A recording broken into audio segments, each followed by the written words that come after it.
Imagina que você vive numa casa no meio do campo e você tem criação de vacas e galinhas e você tem plantação de hortaliças, né? E você vive muito bem ali. O teu vizinho, ele mora, a casa dele fica do lado de um lago. Ele vive muito bem ali. Ele tem plantação de verduras, ele tem um lago, né, que provê peixes para ele, peixes em abundância.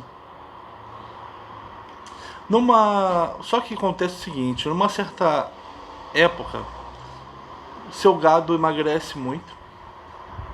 Por algum motivo seu gado emagreceu. Talvez tenha faltado grama para ele comer, grama boa. Talvez ele tenha ficado doente. Seu gado emagreceu muito. Não vale mais a pena matar o seu gado para comer, porque ele não tem carne. Não tem como vender ele para pegar o dinheiro para comprar comida. Se você vender, vai ser para uma mixaria. Vale mais a pena manter esse gado, tentar cuidar dele para ele engordar. E aí você vê o que você faz: come ele ou vende, né?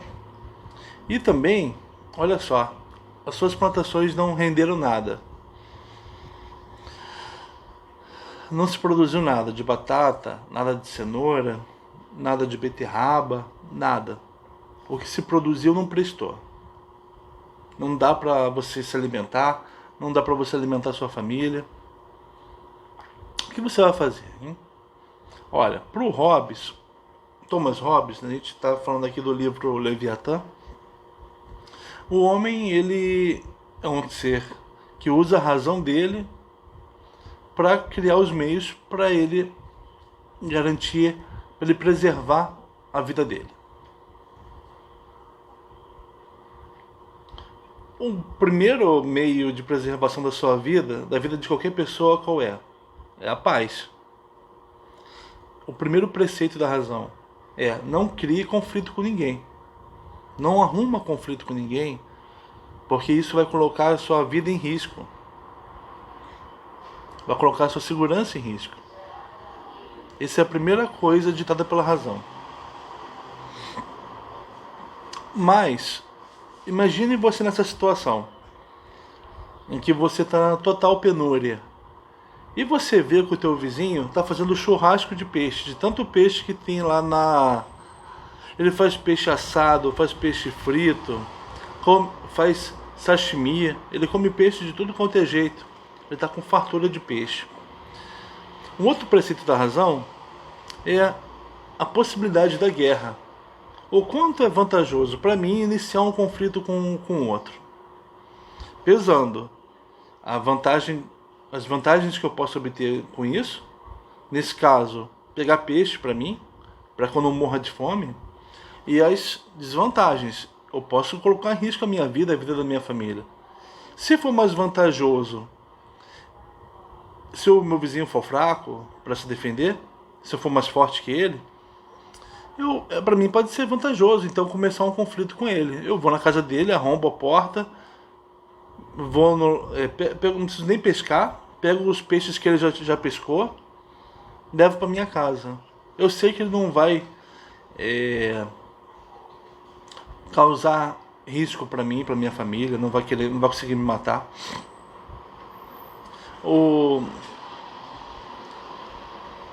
Então, nesse caso, como segundo preceito da razão, a guerra ela pode ser vantajosa para você exercer o que o Hobbes vai chamar de direito de natureza. O homem tem um direito de natureza. O homem ele vive nessa situação que ele vai chamar de natureza, de guerra de todos contra todos, né? Em que os homens têm liberdade para fazerem o que for preciso para garantir a segurança deles.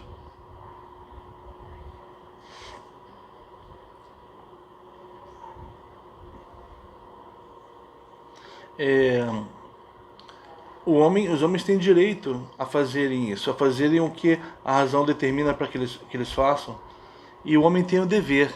Existe uma lei de natureza, uma lei que diz que o homem ele não pode destruir os seus direitos, o seu direito de natureza. O homem não pode ter nada que diminua o direito dele de obter o que ele pode conseguir. Então, se por um lado, né, o homem tem direito de fazer tudo o que ele pode fazer para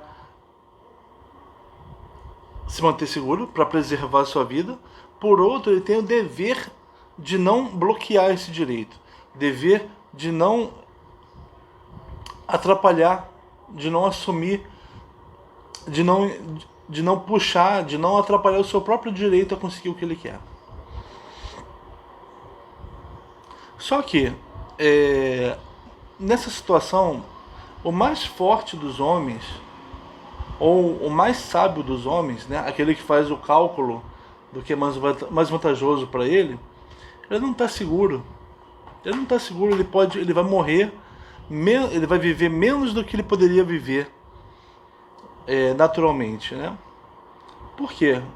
Porque os outros homens podem se juntar contra ele. A força dos outros homens será maior do que a força dele. A astúcia dos outros homens será maior do que a astúcia dele de se defender.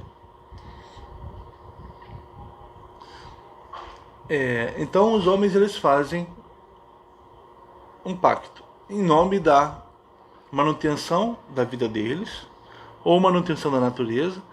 Os homens fazem um pacto em que eles abrem mão do direito de fazer tudo o que eles podem para se manterem vivos, para se preservarem. O homem abre mão do direito. Só que o homem, nesse pacto, como é um pacto entre os homens. Os homens, vai abrir mão do seu direito de se preservar, se o outro também abrir mão do direito dele de se preservar. Porque senão, imagina que eu abro mão do meu direito de me preservar em razão de um terceiro, o Estado, o soberano, eu abro mão em função dele, né, em razão dele, ele vai me preservar, mas aí o meu vizinho não abre mão do direito dele de se preservar. Eu vou ser uma presa facílima para ele, né? Eu abri mão do meu poder de me preservar, o vizinho não abre mão do poder dele de preservar a vida dele e de começar uma guerra comigo caso ele ache que precise. Então um pacto é um pacto entre os homens, um pacto em que todos os homens concordam em abrir mão do direito natural deles, abrem mão de sair da condição de natureza, em que há a possibilidade constante da guerra, de todos contra todos. Os homens abrem mão racionalmente, né? No Hobbes o homem sempre age racionalmente. Os homens concordam em abrir mão do direito deles em fazer tudo o que eles podem para preservar suas vidas.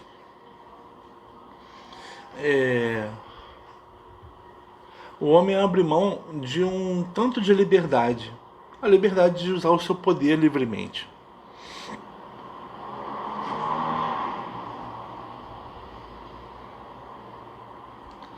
Quando o homem abre mão disso, ele também abre mão do direito de fazer guerra com o outro. O homem abre mão do direito de se defender do outro e também abre mão do direito de atacar o outro caso ele precise do que o outro tem. O homem não vai se defender, o Estado vai defendê-lo, um terceiro vai defendê-lo, e caso ele precise, caso a ameaça à sua vida venha da fome, venha de uma carência, o próprio Estado vai providenciar isso.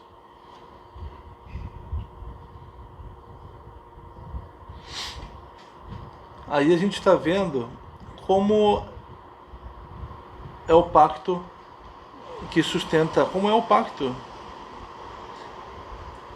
de abrir mão do próprio poder um pacto que sustenta a nossa vida. Com os homens abrindo mão conjuntamente do poder de sobreviver, do poder de garantir as condições de sobrevivência deles, os homens criam uma comunidade. Pegando a palavra comunidade pelo Roberto Espósito, filósofo italiano, comunidade, comunus.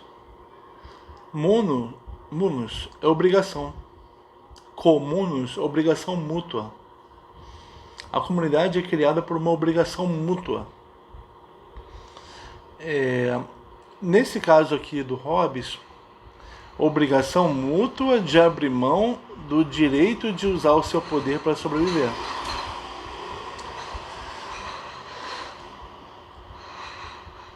Eu tenho certeza, vivendo numa situação de pacto social, situação então de comunidade, eu tenho certeza de vigência do Leviatã, eu tenho certeza que meu vizinho não vai me atacar. Porque eu sei que ele abriu mão, tanto quanto eu, do direito de ele fazer o que ele precisa fazer para sobreviver. Ele abriu mão, assim como eu, desse direito que busca a autopreservação, ele abriu mão em razão, né? Ele transferiu esse direito para uma outra instância. Todos nós transferimos esse direito para outra instância. Eu tenho certeza que meu vizinho fez isso, então eu não tenho medo que ele vai me atacar durante a noite. Caso ele ataque, eu sei que alguém vai vir aqui proteger a minha vida. Isso que, nessa visão do Hobbes, de que os homens criam uma comunidade e criam um Estado baseado no medo. Medo da ameaça à própria preservação. Esse é o único motivo que faz os homens se juntarem para o Hobbes. Isso se aproxima isso dá é o que a gente está querendo saber. Qual é a origem? Como surge a ideia de que o outro com quem você convive na cidade é um inimigo? Porque, repito, isso não tem no Platão. No Platão você tem o inimigo é o estrangeiro, e você tem o soldado sendo formado para ter moderação, melhor, para temperar a sua ira, para a ira dele ser acionada para aquilo que ela deve ser acionada, que é a preservação da cidade diante do estrangeiro, e a ira dele não pode ser acionada à toa. Quando um concidadão está no mau dia e olha torto para ele, o soldado, o guardião da cidade, ele precisa ser bem informado para ele ter temperança, para ele não se ceder, para ele não ser dominado pela ira, nem para ele não se interessar por riquezas, nem ter riquezas. O que ele tem, ele ganha dos outros concidadãos. O soldado não pode se interessar por riquezas, porque isso vai fazer com que ele se torne um inimigo dos outros concidadãos. Platão, na República, não fala que um homem pode ser inimigo do outro. Ele fala que o guardião dos homens, que é aquele que vai garantir a justiça, vai garantir que as pessoas convivam, as pessoas vão criar conflitos, um vai querer tomar o que é do outro, sim, mas o guardião vai ajudar a reequilibrar essas relações, sendo ele mesmo não criador de conflito. Se o guardião já soubesse a ele não ser aquele que cria conflito, estaria ótimo, né? Não ser aquele que tem ganância por riqueza, então vai se tornar um opositor dos outros homens, dos outros concidadãos, isso seria ótimo. Isso já permitiria que ele também fizesse a mediação das relações da cidade, garantindo a paz. Então, para o Platão, os homens podem entrar em conflito entre si, mas com um bom guardião, esses conflitos se resolvem. Agora, para o Hobbes, não. Para o Hobbes, os homens vivem... eles abrem mão do potencial de conflito deles. O Hobbes não vai falar não vai aceitar que fora do estado de natureza, os homens vivam em conflito. Não. Por quê? Os homens abriram mão do uso irrestrito do poder deles para garantir a própria sobrevivência, que é alguma coisa que pode criar conflito. Os homens abriram mão, então, do potencial bélico deles. Então, teoricamente, por Hobbes, na cidade,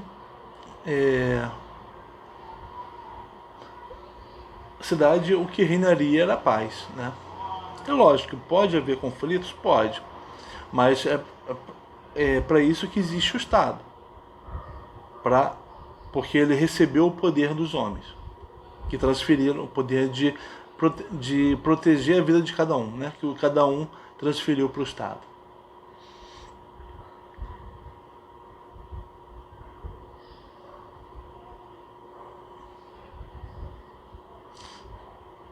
Pro Hobbes, o homem ele abriu mão, ele passou para o Estado o poder de defender a si mesmo do ataque dos outros.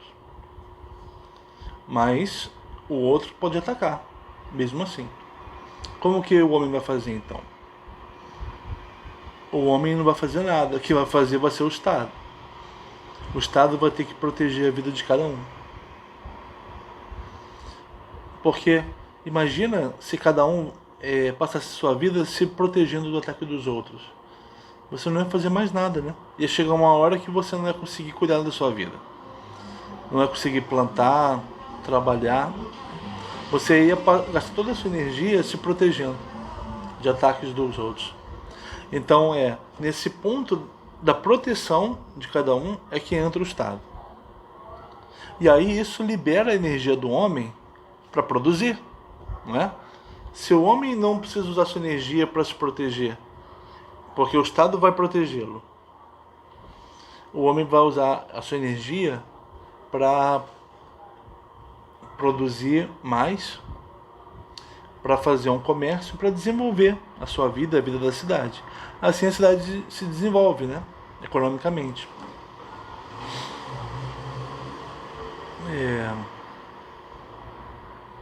Então, para o Platão não fala de conflito, não se preocupa com conflitos entre os homens. Ele inicialmente na República se preocupa com conflito entre o guardião e o concidadão. Isso não pode existir. E o guardião tem que ser bem informado para ter temperança, para isso não acontecer. E o Hobbes, ele só se preocupa com o conflito entre os homens, mas o Estado vai proteger os homens para que eles possam se desenvolver.